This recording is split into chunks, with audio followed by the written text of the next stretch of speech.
What's up? This is Trot from Oz.com. This is our NBA show breakdown for Wednesday, February 10th, 2021. Make sure you guys click the link below to get the full breakdown for all the games that we covered. Make sure you hit the link below, Oz.com.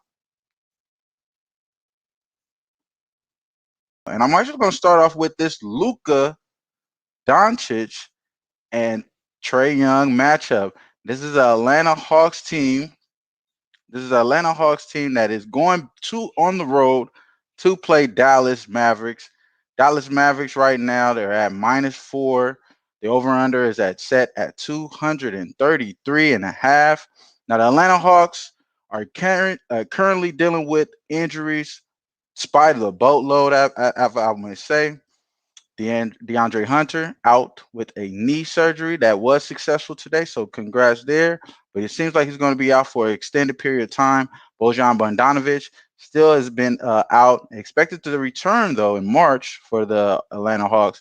Chris Dunn is actually expected to be back within the next week and a half, but he's not going to be expected here in this game. And Rondo, he's actually out for this game with lower back pain, so we got to make sure we get the Rondo rest because if we're looking to go into the playoffs, we need playoff Rondo. So yeah, he's not in this game. This is actually a revenge spot for the Hawks. Of course, the last time these guys met, I took Dallas -1.5. We cashed there, and that was good. That game was 122 to 116. I said -16. I'm sorry. In that game, the Mavericks have starting lineup got a little healthier. We got Finley Smith starting back in the lineup that day, and we also had some other guys like Kleber as well available, which they are expected to be available in this matchup as well. Now the Hawks hurt themselves in that matchup. It appears they were -6 in the turnover spots with the going 10-16 in favor of Dallas. So Dallas definitely forced a little bit more turnovers there. And it did appear that Dallas didn't need that game because they were losing seven straight. They came back and made something out of it, but we were pleased to cash it. But it seems like it was really just a good spot for Dallas rather than it being a bad spot rather it being a bad spot for this Hawks team. Now, the Dallas here, they started their four straight homestand with a win against the Timberwolves where they were favored by 10 points. Favored by 10 points against a Timberwolves team that had D'Angelo Russell. I think that was way too many points. Obviously, they didn't cover that game. Dallas is actually ranked 29th in ATS this year. So they're actually a bad bet. If you've been betting on them, they're kind of not that good at 10-15. And to be honest, though, it seems like they're just really starting to get their stride. They have guys that's just now coming back off an injury. Right now, they're 11-14 from the year, so they're not doing what they're expected to do or expected where they were expected to be at this point. And I believe that they're going to be on the turnstile. I mean, Dallas won three of the last five games straight up. They only covered that one game that we had with Dallas, though, so that is not good there. But in this game, I'm not looking at a side. I'm looking at it in a props perspective. Now, the Hawks, without DeAndre Hunter, it did seem like they needed somebody to pick up. Now, also with Rondo out, I'm looking here for Kevin Herter, who has been stepping up already with Hunter being out. With Hunter being out these last four games, he's averaging 16.5 points per game.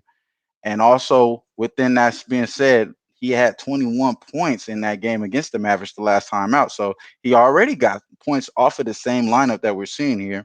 I'm looking at him in the last six games, though, for Herter.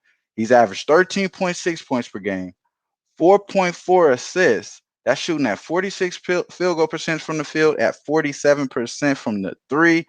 He's also hitting a team high in 3 3 points made in the 6 game span. So I actually expect him to go up with that production.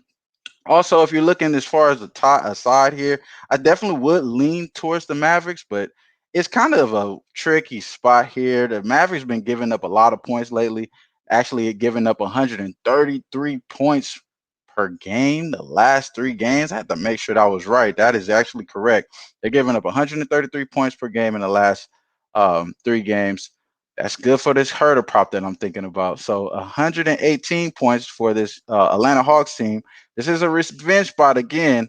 I did also see John Collins in the news as far as possibly being a trade destination to go to Dallas, which was strange. But neither here nor there. My pick here is going to be Kevin Herter over over in points, but I'm going to officially take the Kevin Herter points and assists over 16 and a half. That's available at FanDuel at minus 108. I definitely like that. If you're looking at the side here, you could definitely go with either one. Honestly, I could see a case for either one of these teams, but for the most part, I think this is a good spot here. Having Rondo out, also with him already be having those production here, dropping 21 points the last game. Seems like this is a good number that we're getting at 16 and a half at FanDuel. So I definitely want to take advantage of that. And again, he averaged 4 assists those last 6 games. Now going into and honestly, to go back into this game, I really believe that this is going to be a great game. I really believe that this is going to be a great game. So, there you go here. There you go there.